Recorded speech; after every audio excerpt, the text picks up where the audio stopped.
नमस्कार, महुआ खबर में आप सभी का स्वागत है। मैं हूं आपके साथ दीप चौधरी। वक्त हो चला है बिहार और झारखंड की खबरों का, तो शुरुआत करते हैं। बिहार के मुख्यमंत्री सम्राट चौधरी मुख्यमंत्री बनने के बाद पहली बार सीतामढ़ी के पवित्र पुनौरा धाम पहुंचे, जहां उन्होंने जगत जननी मां सीता की जन्मस्थली पर पूजा अर्चना की। जानकी नवमी के अवसर पर मुख्यमंत्री ने माता सीता और भगवान राम मंदिर में दर्शन कर आशीर्वाद लिया तथा निर्माणाधीन मंदिर स्थल का निरीक्षण भी किया। इसके बाद मुख्यमंत्री ने 2 दिवसीय सीतामढ़ी महोत्सव का उद्घाटन किया और जनसभा को संबोधित किया। उन्होंने कहा कि माता जानकी का आशीर्वाद बिहार पर बना रहे और प्रधानमंत्री नरेंद्र मोदी व नीतीश कुमार ने बिहार के विकास का जो सपना देखा है उसे पूरा किया जाएगा। मुख्यमंत्री ने कहा कि माता सीता के जन्मस्थल पुनौरा धाम को पूर्ण रूप से विकसित किया जाएगा और भव्य मंदिर जल्द बनकर तैयार होगा।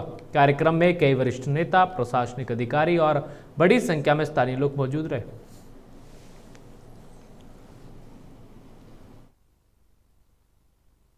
जब यहाँ शिलान्यास करने आए थे, भूमि पूजन करने आए थे, जब तक पूजन नहीं हुआ तब तक इस इलाके में उसके पहले बारिश नहीं होती थी।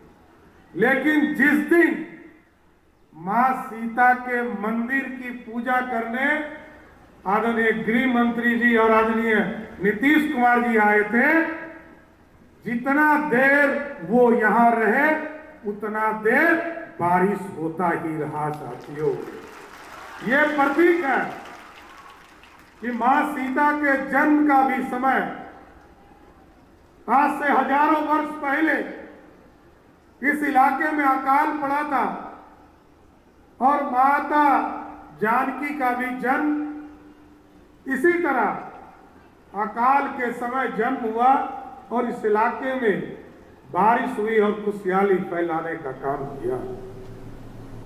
अब बढ़ते आगे। पटना पुलिस को गृह बेदन कांडों के खुलासे में बड़ी सफलता मिली। बीते महीने पाटलिपुत्रा और कृष्णापुरी थाना क्षेत्र में हुई कई चोरी की घटनाओं के बाद नगर पुलिस अधीक्षक के निर्देश पर विशेष टीम का गठन किया गया। इसमें एसआईयू और सीसीटीवी कंट्रोल यूनिट को भी शामिल किया गया। तकनीकी विश्लेषण और मानवीय अनुसंधान के आधार पर कार्रवाई करते हुए पुलिस ने नालंदा जिले से एक आरोपी को गिरफ्तार किया। गिरफ्तार अभियुक्त के पास से 7,97,300 रुपये नगद, चोरी के पैसों से खरीदा गया एक आईफोन और एक हैंड वॉच बरामद किया गया। पुलिस के अनुसार आरोपी का लंबा आपराधिक इतिहास रहा। इस गिरफ्तारी से 4 गृहभेदन कांडों का सफल उद्भेदन हुआ।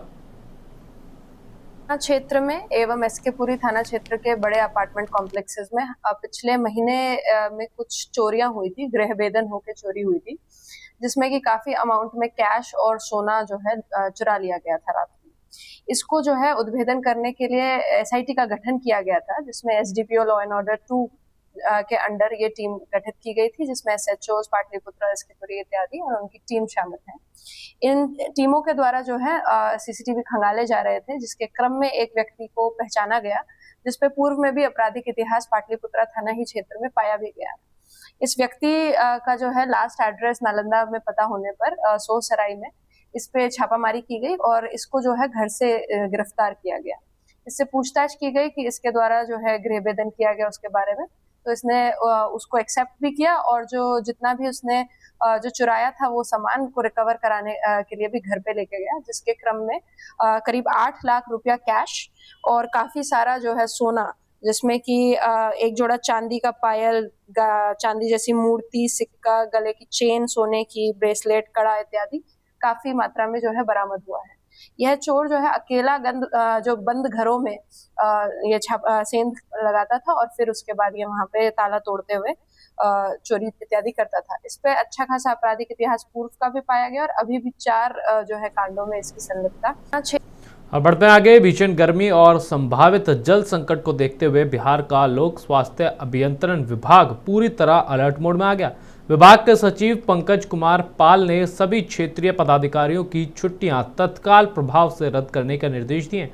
कहा गया कि निर्बाध और निरंतर पेयजल आपूर्ति हर हाल में सुनिश्चित की जाए। अत्यंत आपात स्थिति में ही अवकाश स्वीकृत होगा, जिसके लिए सचिव स्तर से अनुमति जरूरी होगी। सचिव ने भूजल स्तर घटने वाले इलाकों में टैंकर के माध्यम से वैकल्पिक जलापूर्ति सुनिश्चित करने को कहा। वहीं दरभंगा, मोतीपुर, मुजफ्फरपुर, समस्तीपुर, वैशाली और ढाका प्रमंडलों की योजनाओं की समीक्षा बैठक भी की गई। ऑपरेटरों के भुगतान में देरी नहीं करने, बायोमेट्रिक अटेंडेंस अनिवार्य करने और मुख्यालय स्तर से मॉनिटरिंग के निर्देश दिए गए। विभाग ने साफ कहा कि इस बार बिहार के किसी भी इलाके में जल संकट नहीं होने दिया जाएगा।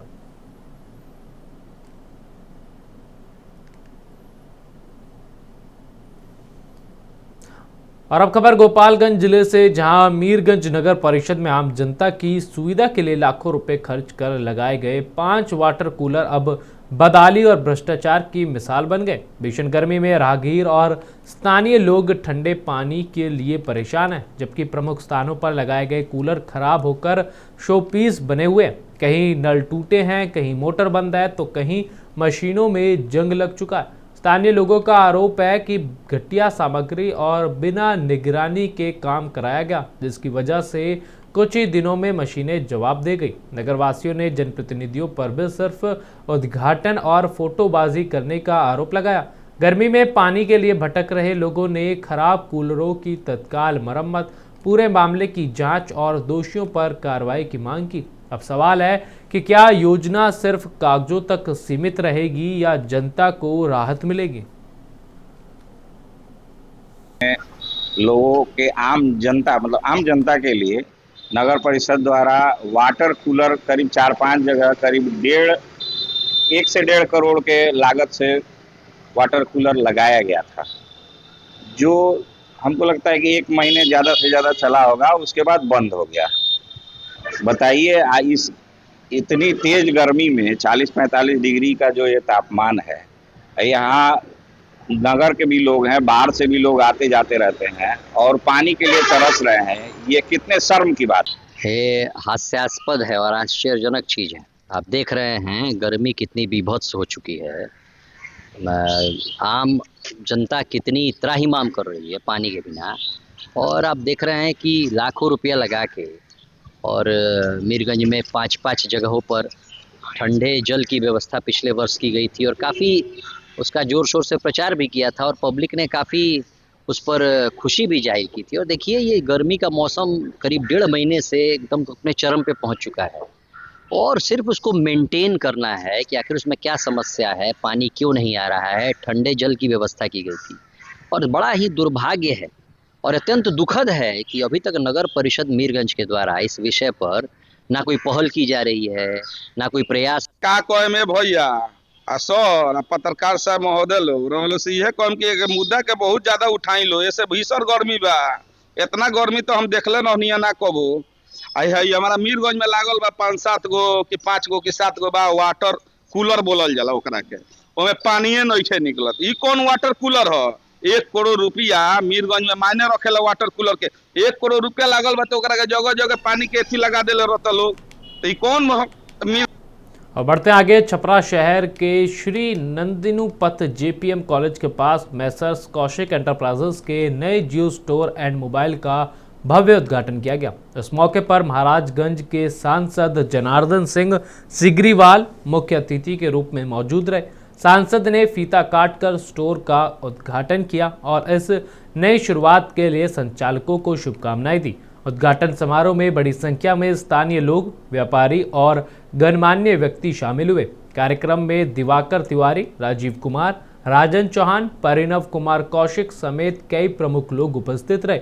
समारोह के दौरान उत्साह का माहौल देखने को मिला। नए जियो स्टोर एंड मोबाइल खुलने से अब छपरा के लोगों को लेटेस्ट स्मार्टफोन, जियो से जुड़े उत्पाद, सिम सेवाएं और मोबाइल एसेसरीज एक ही स्थान पर आसानी से उपलब्ध हो सकेंगी। स्टोर संचालकों ने कहा कि उनका उद्देश्य ग्राहकों को बेहतर सेवा, उचित दाम और आधुनिक तकनीक उपलब्ध कराना है। उद्घाटन के बाद लोगों ने स्टोर का निरीक्षण किया और उपलब्ध नई सुविधाओं की जानकारी ली। इससे क्षेत्र के मोबाइल बाजार को भी नई मजबूती मिलने की उम्मीद है।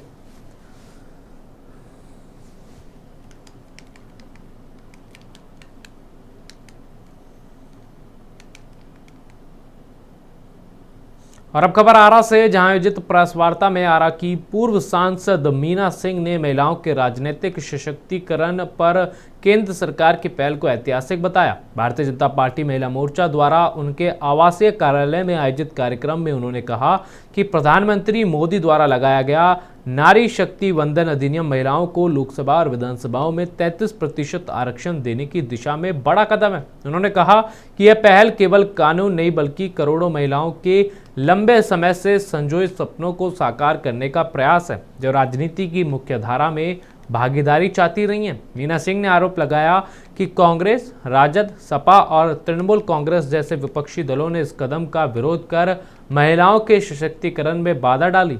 प्रेस वार्ता में इंदु देवी, महिला मोर्चा अध्यक्ष सुमलता कुशवाहा, ममता सिंह वंदना, राजवंशी, पम्मे सिंह, मालती सिंह, अनीता मिश्रा, राधा सिंह और चुन्नी पांडे सहित कई महिला कार्यकर्ता मौजूद रहे।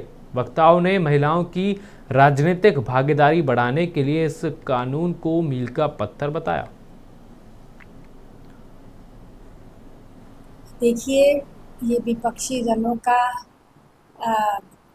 फिजूल का बात है कि वो इसी तरह बातें बोल करके और इस बिल को पास नहीं होने दिए। यदि ये बिल पास हो जाता तो हम सारी महिलाएं बहुत खुश होते और हम लोग को लगता कि हम लोग का अधिकार सचमुच मिल रहा है। लेकिन अधिकार मिलने को कौन कहे, ये तो हम लोग का जो ये बिल लाए थे प्रधानमंत्री नरेंद्र मोदी जी, उसको ये लोग फेल कर दिए। ये हमारे समझ से लगता है कि ये बहुत बड़ी शर्म की बात है। और बढ़ते आगे, पटना हाई कोर्ट परिसर में आतंकवाद निरोधक दस्ता यानी एटीएस द्वारा विशेष दक्षता प्रदर्शन का आयोजन किया गया।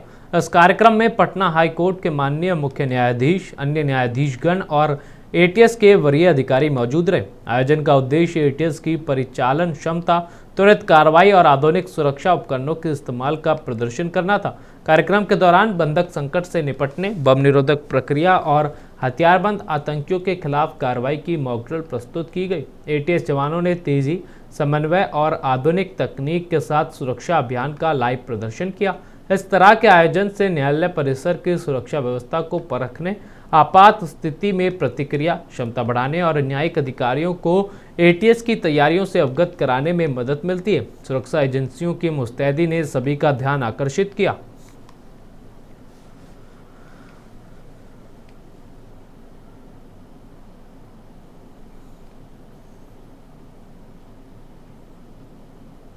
और अब खबर कटिहार से, जहां स्वास्थ्य सेवाओं में लापरवाही पर जिला प्रशासन ने कड़ा रुख अपनाया। जिलाधिकारी आशुतोष द्विवेदी ने जिम्मेदारी के निर्वहन में कोताही बरतने के आरोप में 2 अधिकारियों के वेतन पर तत्काल प्रभाव से रोक लगा दी। कार्रवाई जिला स्वास्थ्य समिति के कार्यक्रम पदाधिकारी डॉक्टर किसलय कुमार और जिला मूल्यांकन एवं अनुश्रवण पदाधिकारी अखिलेश सिंह पर की गई। प्रशासन के अनुसार दोनों अधिकारियों पर विभिन्न स्वास्थ्य योजनाओं के क्रियान्वयन और निगरानी में लापरवाही के आरोप सामने आए थे। डीएम ने स्पष्ट कहा कि स्वास्थ्य सेवाओं से जुड़े मामले में किसी भी प्रकार की ढिलाई बर्दाश्त नहीं की जाएगी और योजनाओं का प्रभावी पारदर्शी क्रियान्वयन सर्वोच्च प्राथमिकता है। उन्होंने चेतावनी दी कि फिलहाल वेतन रोका गया, लेकिन कार्यशैली में सुधार न होने पर विभागीय स्तर पर और कड़ी कार्रवाई अनुशंसा की जाएगी। इस कार्रवाई के बाद स्वास्थ्य विभाग में हड़कंप की स्थिति है। अधिकारी और कर्मचारी अपने कार्यों के निष्पादन में अधिक सतर्कता बरतते दिख रहे हैं। प्रशासन के इस कदम को विभागीय अनुशासन स्थापित करने की दिशा में बड़ा अहम माना जा रहा है।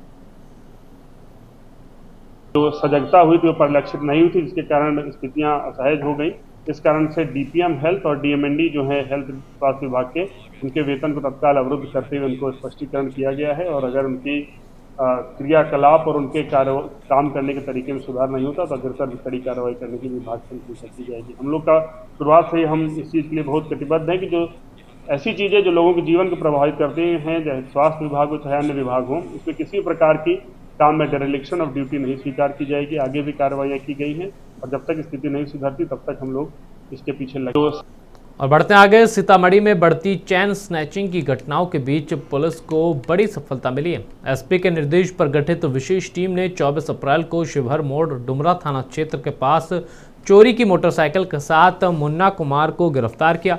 आरोपी शाम को चैन स्नैचिंग करता था और दिन में खुद को होम्योपैथ डॉक्टर बताकर लोगों को चकमा देता था। पूछताछ में उसने खुलासा किया कि वह अपने साथी संतोष सिंह के साथ मिलकर शहर में कई वारदातों को अंजाम दे चुका है। गिरफ्तारी से बचने के लिए वह रूनी सैदपुर में पहचान छुपाकर शिवहर निवासी डॉक्टर बनकर रह रहा था। पुलिस ने उसकी निशानदेही पर ठिकाने से बाइक, जेवर मापने की मशीन, सीसीटीवी फुटेज में दिखे कपड़े, फर्जी नंबर प्लेट, सोने चांदी के आभूषण और नंबर प्लेट बदलने के उपकरण बरामद किए। आरोपी का आपराधिक इतिहास लंबा है। उसके खिलाफ सीतामढ़ी और मुजफ्फरपुर के विभिन्न थानों में लूट, चोरी, धोखाधड़ी और आर्म्स एक्ट के कई मामले दर्ज हैं। पुलिस गिरोह के अन्य सदस्यों की तलाश में जुटी हुई है। थाना अंतर्गत बड़ी मस्जिद वाले मोहल्ले में एक महिला के साथ चैन चिंता की घटना घटी।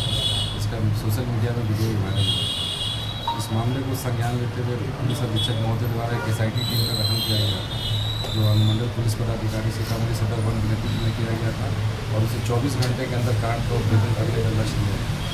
हम लोगों ने मानवीय और तकनीकी अनुसंधान के आलोक में यह पाया कि हर घटना से पहले एक दिन पहले रेकी की जाती थी और दूसरे दिन ये घटना कार्य की जाती है। हम लोगों ने पूर्व के जितने अपराधियों को खंगाला और इसमें एक नया तथ्य सामने आया कि पूर्व का जेल से छूटा हुआ एक अपराधी है मुन्ना कुमार सिंह। वो पिछले 4 घटनाओं में घटना से एक दिन पहले रेकी करने आता है और दूसरे दिन घटना कार्य करती है। हम लोगों ने अनुसंधान के क्रम में टेक्निकल जो और बढ़ते आगे, अब आपको बता दें 25 अप्रैल को विश्व मलेरिया दिवस के अवसर पर सिवान समेत पूरे राज्य में व्यापक जागरूकता अभियान चलाया गया। यह कार्यक्रम राष्ट्रीय वेक्टर जनित रोग नियंत्रण केंद्र के निर्देश पर आयोजित हुआ, जिसमें जिला मलेरिया पदाधिकारी और सिविल सर्जन ने संयुक्त रूप से लोगों को मलेरिया से बचाव, समय पर जांच और उपचार के महत्व के बारे में जानकारी दी। इस वर्ष की theme driven to end malaria now we can now we must के तहत आमजन को पंपलेट बांटकर साफ सफाई रखने, मच्छरों से बचाव के उपाय अपनाने और मलेरिया के लक्षणों की पहचान करने के लिए प्रेरित किया गया। स्वास्थ्य टीमों ने घर घर संपर्क कर जागरूकता संदेश भी पहुंचाया। अधिकारियों ने बताया कि वर्ष 2030 तक देश से मलेरिया उन्मूलन का लक्ष्य रखा गया, जिसमें बिहार लगातार प्रगति कर रहा है। वर्तमान में राज्य के सभी 38 जिलों में प्रति 1000 आबादी पर 1 से कम मलेरिया मरीज मिल रहे हैं। वर्ष 2022 में बिहार कैटेगरी 2 से कैटेगरी 1 में पहुंचा था और अब 2027 तक कैटेगरी 0 हासिल करने का लक्ष्य तय है। इसी दिशा में वॉल पेंटिंग, समाचार पत्रों और सोशल मीडिया के माध्यम से अभियान तेज किया गया।